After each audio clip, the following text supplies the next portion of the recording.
Well, thank you very much. And it's true, I was born into a band. And very literally, I mean that literally. When I was born, my 4 older brothers who were already playing music, they knew that they needed a bass player to round out the family band. And so I was born into that role. And as I'm older, I'm looking back on it now that I'm kind of called a teacher. When I look back on that and how I was taught, I realized that I wasn't really taught, which is why I say that music is a language. Because if you think about your first language, for me and probably most of us here, it might be English, so I'm just going to go with English. If you think about how you learned it, you realize you weren't taught it. People just spoke to you.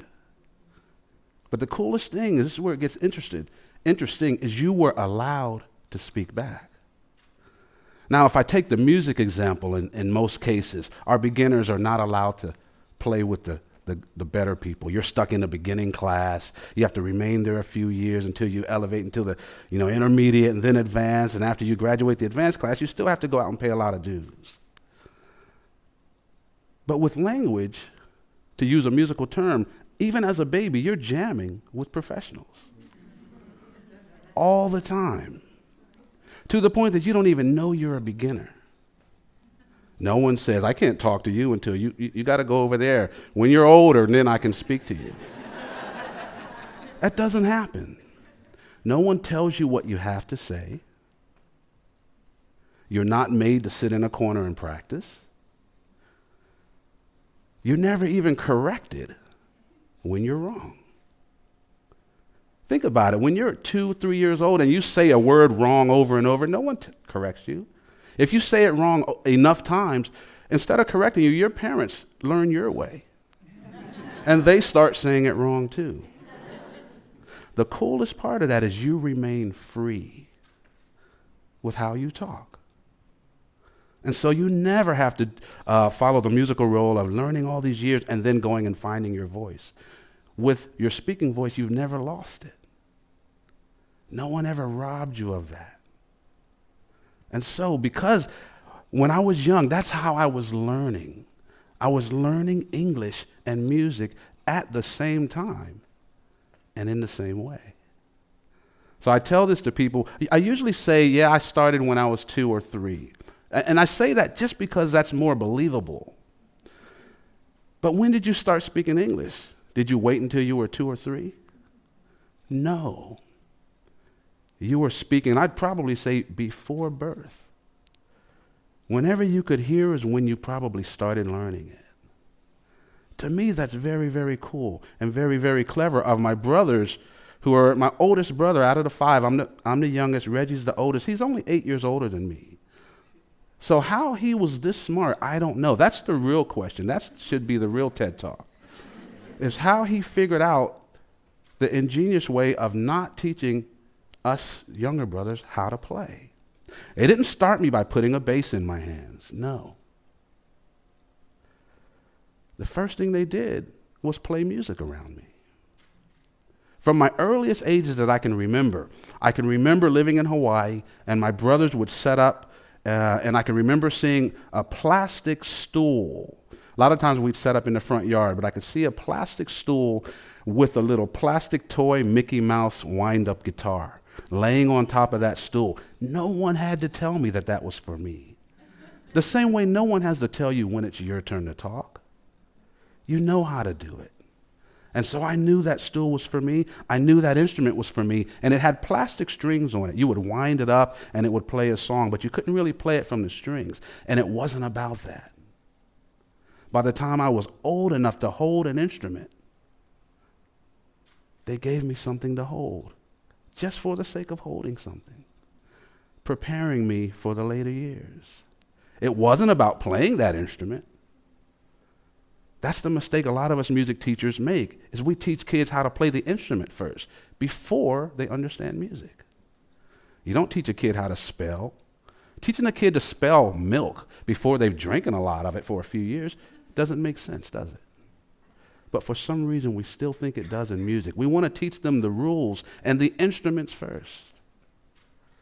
But by the time I was about 2 and they put that toy in my hands, I was already very musical.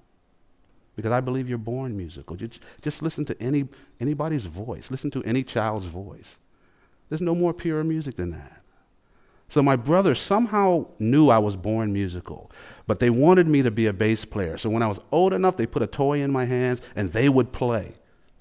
So I would just bounce up and down and strum along too.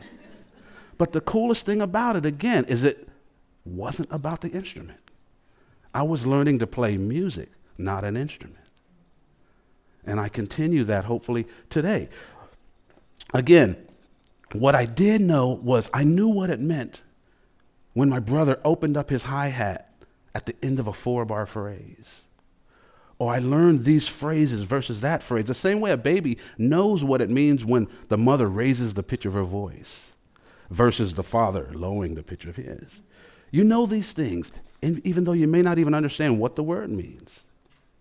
And so you're learning all these things. By the time a baby can speak a real word, they know already a lot about the language. So I was learning music the same way. By the time I had an instrument in my hands, I was already very musical. When I turned about 3 years old, Reggie took 2 strings off of one of his 6-string guitars. He took the 2 high strings off, and that became my first real instrument. And so Reggie actually started teaching me to put my finger in certain places to produce notes to songs I already knew. So I wasn't starting from the beginning. I was musical first. Now I just had to put that music through an instrument.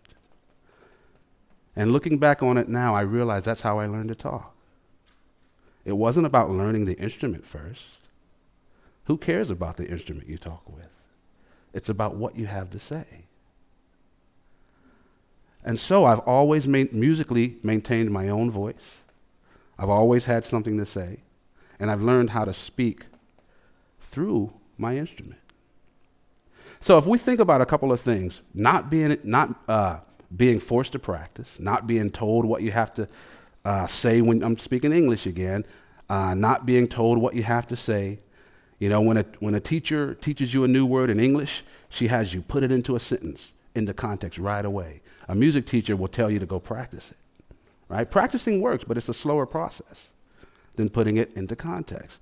And we know that with English. And so this was the way I learned. And as I grew older, about 5 years old, we were actually on tour, the 5 of us. We were fortunate enough to be able to tour opening for a great soul singer named Curtis Mayfield. And so if I was 5 years old, my oldest brother was only 13. But when I think about it, we could speak good English at that age. Why not music? So I've always since then approached music just like a language because I learned it at the same time and in the same way.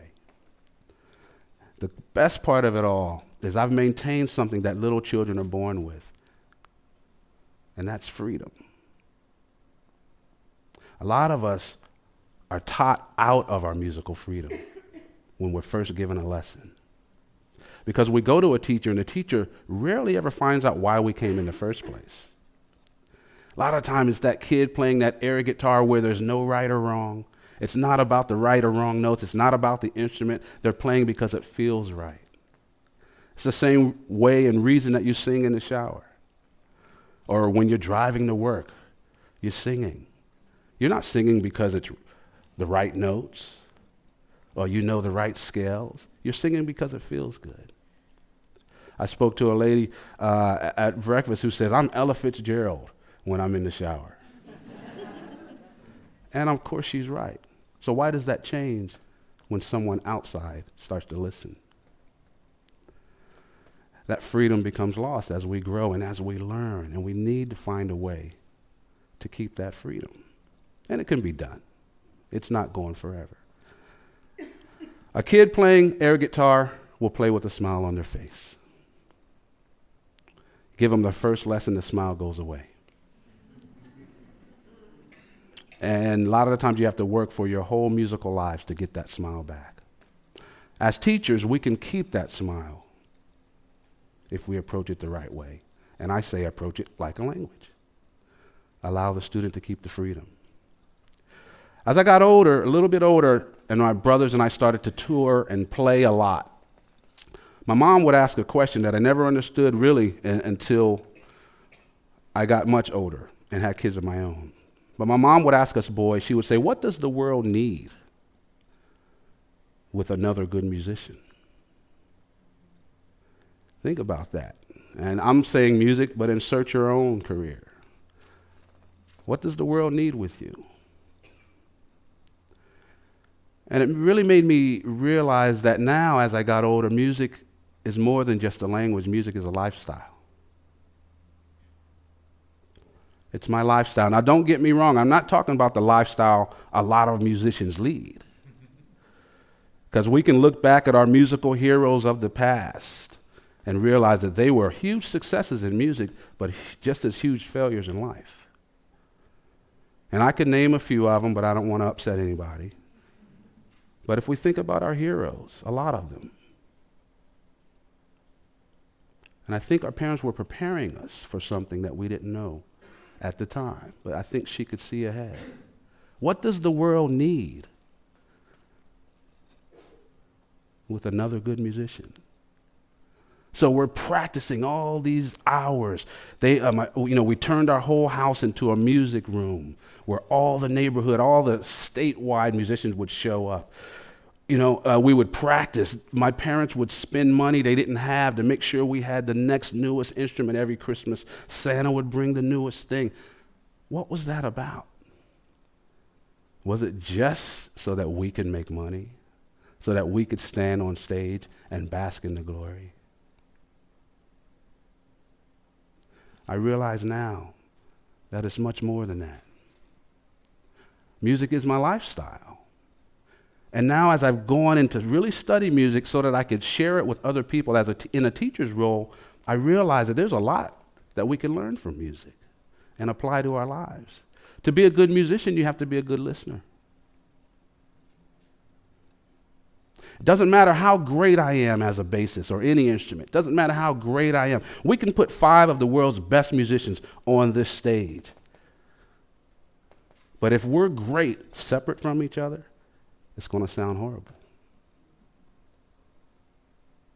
But if we listen to each other and play together, individually, we don't have to be as great. And it'll sound much better. I was invited a couple years in a row to go to Stanford in California and put together a musical team to address the incoming freshman class. And we were able to use music to give them an idea of what the next 4 years of their life might be like. And it was fun using music to do it because music is a way that I can talk about anything that could be kind of touchy. Politics, racism, equality, inequality, religion. I can do it through music and I'm still safe, But we were able to pick someone out of the audience who never played an instrument before. Usually it was a female, have her come up, we strap a bass around her neck, and then I would get the band playing. And as soon as the band starts playing, that person starts doing this, right? And I say, that's music. If you listen to that bass like any instrument in a music store, and when it's sitting there, it doesn't make a sound. So if you want music to come out of that, you got to put it there. And that groove that's in your neck, you just got to put it into that instrument. So I just had her with her left hand squeeze the neck, because everyone knows how to hold an instrument. That's not new. Squeeze it, and then let your right hand dance on the string. And she starts bouncing on that note, and the band kicks up around her. All of a sudden, she's a bassist. More so, she's a musician. A dancer never has to ask questions before they dance. A singer doesn't usually have to ask, what key are we in? Musicians have to ask too many questions. So what that taught me is that, wow, because we're great, she doesn't have to know anything. And all of a sudden, anyone who were to walk into the room and see this band with this newcomer on stage, no one would know who was the newcomer. So that let me know, wow, if I use my greatness in the right way, it can help others rise up quickly. And the coolest thing about that whole thing at Stanford is she got to take the bass home. So, and I saw her recently, and she's still a bassist, So that's great.